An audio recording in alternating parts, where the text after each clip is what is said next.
జై బీజేపీ జై బీజేపీ జై బీజేపీ జై ఇటల జై ఇటల జై ఇటల జై ఇటల పాలన. నమస్కారం. ఇది మా జవహర్ నగర్ మానవ దృక్పథం ఏమాత్రం లేకుండా చెత్తను తెచ్చి ఈ విధంగా చేస్తుంది. చెత్తను తెచ్చి ఈ విధంగా వేస్తుంది. అది ఇంతకుముందుకు టీఆర్ఎస్ ప్రభుత్వం చేసిన గుట్ట. చూసి టీఆర్ఎస్ చేసిన గుట్ట అది. ఆ చెత్త మొత్తం తెచ్చి అక్కడ మొత్తం కొండలా తయారు చేసింది. ఇప్పుడు కాంగ్రెస్ ప్రభుత్వం రేవంత్ రెడ్డి ప్రభుత్వం వచ్చినాక కూడా మా జవహర్ నగర్లో దాదాపు 18 లక్షల మంది ప్రాణాలతో చెరగడం కాకుండా చుట్టుముట్టు గాలి వాతావరణం నీళ్లు మొత్తం విషపూరితం అయిపోయినాయి. ఇదే రేవంత్ రెడ్డి తను మల్కాజ్గిరి ఎంపీ ఉన్నప్పుడు నేను ఈ డంపింగ్ యార్డ్ తీసేస్తా, ఈ డంపింగ్ యార్డ్ వల్ల ఇక్కడ ప్రజల ప్రాణాలు మొత్తం విషవాయులా తయారైపోయాయని చెప్పిన రేవంత్ రెడ్డి, పార్లమెంట్లో మాట్లాడిన రేవంత్ రెడ్డి ఇవాళ నువ్వు సీఎం అయినాక కూడా ఎందుకు చెత్తను తెచ్చి ఇలా గుట్టలు వేసి మా ప్రజల ప్రాణాలతో చెలగడం మాత్రం అని చెప్పేసి కాంగ్రెస్ ప్రభుత్వాన్ని మేము నిలదీస్తున్నాం. 2017లో ఏదైతే మా కోపల్లి మోహన్ రెడ్డి అన్న బీజేపీ పార్టీ ఆధ్వర్యంలో నేషనల్ గ్రీన్ ట్రిబ్యునల్ కోర్టు పోయి ఆర్డర్ తెచ్చినాకనే ఆ చెత్త గుట్ట మీద మట్టేసిరు. లేకుంటే ఇక్కడ మొత్తం ఈ చెత్తను మొత్తం తలగబెట్టి ర్యాన్కి కోట్లు సంపాదించి ఇక్కడ జవహర్ నగర్ ప్రజల ప్రాణాలతో చెలగడమైంది. ఇప్పుడు కాంగ్రెస్ ప్రభుత్వం అధికారంలోకి వచ్చినాక అన్నానే రేవంత్ రెడ్డి పార్లమెంట్లో మాట్లాడిండు, మా మేడ్చల్లో జవహర్ నగర్ డంపింగ్ యార్డ్కి ఒక మార్పు వస్తుంది అనుకుంటే ఏ మాత్రం రాలేదు. చూడండి ఇక్కడ మొత్తం తడి చెత్త పొడి చెత్త అని సిటీలకి తెచ్చి తడి చెత్త పొడి చెత్త అని 2017లో కోంపల్లి మోహన్ రెడ్డి అన్న బీజేపీ పార్టీ ఆధ్వర్యంలో నేషనల్ గ్రీన్ ట్రిబ్యునల్ కోర్టుకు పోయి కోర్టు ఆర్డర్ తెచ్చినాకనే టీఆర్ఎస్ ప్రభుత్వం అక్కడ ఒక వాటర్ ప్లాంట్ అని ఇక్కడ ఈ కొండ మీద మొత్తం మట్టేసి చెత్తను కాలవకుండా కొంచెం ప్రాసెస్ స్టార్ట్ చేసింది.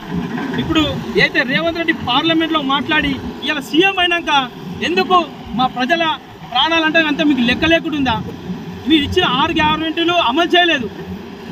420 రోజులైనా కానీ ఇప్పటి వరకు మీరు తెలంగాణ ఇచ్చిన ఏ ఒక్క హామీ అమలు చేయలేదు. తూతూ మంత్రంగా బస్సు తప్పించి ఇవాళ మీకు తెలుసు ఇవాళ జవహర్ నగర్లో డంపింగ్ యార్డ్ చాలా పెద్ద సమస్య.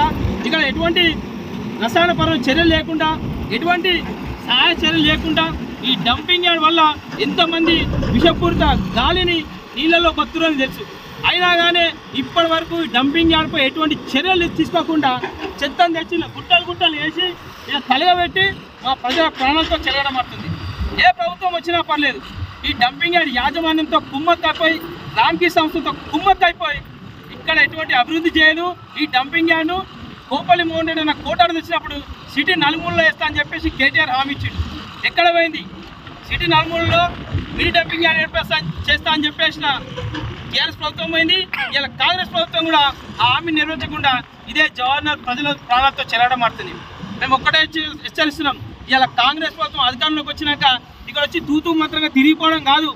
రామ్కీ సంస్థ ఏమని చెప్పింది, వాళ్ళ అగ్రిమెంట్ ప్రకారం ఏమున్నది, ఇక్కడ జవహర్ నగర్లో డంపింగ్ యార్డ్ పడ్డందుకు మాకు రోడ్లు వేస్తా అన్నారు, మొత్తం పార్కు కడతా అన్నారు, ఉచిత వాటర్ ఇస్తా అన్నారు, హాస్పిటల్ ఇస్తా అన్నారు, కాలేజీ కడతా అన్నారు, స్కూళ్ళు కట్టి అన్ని ఫెసిలిటీ చేస్తున్నారు.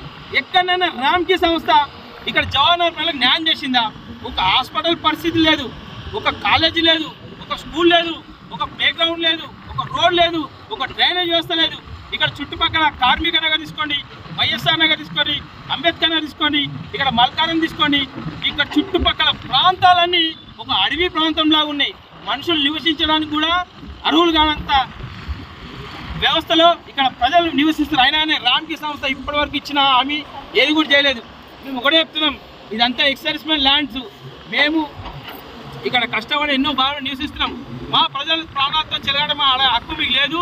మీరు వెంటనే ఈ ఏదైతే డంపింగ్ యార్డ్ పూత ముందో ఇట్లా తీసేయాలి. అదేవిధంగా ఈ తడి చెత్త పొడి చెత్త అని చెప్పడమే కాకుండా డంపింగ్ యార్డ్లో చెత్తను తేవాలి, ఇడేయాలి, చేతితో సాఫ్ చేయాలి. మేము ఒకటే హెచ్చరిస్తున్నాం, మా ఈటల రాని వచ్చిండు మాకు ఎంపీలాగా, తప్పకుండా ఈ జవహర్ నగర్ డంపింగ్ యార్డ్ కోసం పోరాటం చేస్తాం. బీజేపీ పార్టీ ఆధ్వర్యంలో, అది కూడా జేఏసీ ఆధ్వర్యంలో వీలైన తొందరలో ఈ డంపింగ్ యార్డ్ ఆమరణ నిరాదీక్ష చేస్తామని కూడా తెలియజేస్తున్నాం.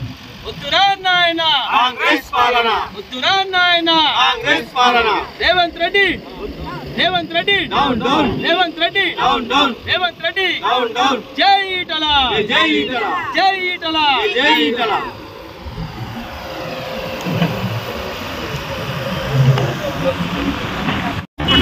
బీజేపీ పార్టీ నుంచి మేము ఎన్నో సంవత్సరాల నుంచి ఈ డంపింగ్ యార్డ్ కోసం పోరాటం చేస్తున్నాం.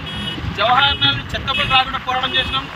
మేము ఒక్కటే సవాలిస్తున్నాం, డంపింగ్ యార్డ్ యాజమాన్యానికే కానీ రామ్కీ సంస్థ కానీ ఇక లోకల్ లీడర్లకు కానీ మేము ఎప్పుడైతే ఇక్కడ డంపింగ్ యార్డ్ కోసం పోరాటం చేస్తామో మా మీద నిందలేస్తారు. మేము వచ్చి ఇక్కడ మాట్లాడి డబ్బులు తీసుకుంటే చెప్పేసి మీరు ఒక అమ్మకు అయ్యే గుట్టోళ్ళు అయితే ఓ రామ్కీ సంస్థ కానీ ఓలన్న మా మీద మాట్లాడేటోళ్ళు అంబేద్కర్ స్టాచ్యూ కాడికి వచ్చి బీజేపీకి నాయకులు ఎవరైనా డంపింగ్ యార్డ్ దగ్గర రూపాయి తీసుకున్నట్టయితే కానీ మేము లేదా ఆశించినట్టయితే కానీ వాళ్ళు వచ్చి వాళ్ళ అమ్మ వాళ్ళ పిల్లల మీద ఒట్టేసి వాళ్ళ గుళ్ళు మీద ఒట్టేసి చెప్పండి, మేము చెప్పులను వేసుకొని బాగా నుంచి పోతాం. మీరు దొంగలై డబ్బులకు ఆశపడి ఇలా మా ప్రజల ప్రాణాలతో చెన్నడం మారుతున్నారు. మేము కాదు, మేము అటువంటి పని చేయాలంటే ఎన్నో చేస్తాం. కానీ బీజేపీ పార్టీ ప్రజల కోసం, దేశం కోసం, ధర్మం కోసం పనిచేసే పార్టీ. మీరు అనవసరంగా నిందలేసే ముందు మీరు మొబైల్ అయితే ఒక అమ్మకాయ ఉంటుంటే రండి అంబేద్కర్ స్టాచ్యూ దగ్గరికి, మేము డబ్బులు తీసుకున్నట్టు కానీ మేము ఏదన్నా ఆశించినట్టయితే చెప్పండి, చెప్పులు వేసుకొని పోతామని చెప్పేసి మేము బీజేపీ పార్టీని హెచ్చరిస్తున్నాం. మీరు దొంగ లెక్కలు చేసి వేరునంటే మాత్రం మూకమని చెప్పి కూడా హెచ్చరిస్తున్నాం. ప్రజలకు అన్నీ తెలుసు, ఎవరైతే పోరాటం చేస్తారో వాటిపై నిందలేయాలి, బురద చల్లాలి, పబ్లిక్లో వాళ్ళ బదలం చేయాలని చూస్తారో ఈ ఒక్క విషయాన్ని మీ అందరికి తెలియజేస్తామని చెప్పేసి మీకు తెలియజేస్తున్నాం.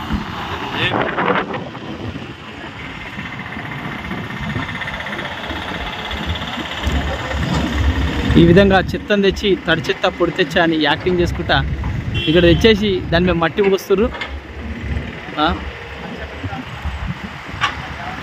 18 లక్షల మంది ప్రజల ప్రాణాలతో చెలగడం ఆడుతున్న కాంగ్రెస్ ప్రభుత్వం మరియు రామ్కీ సంస్థ.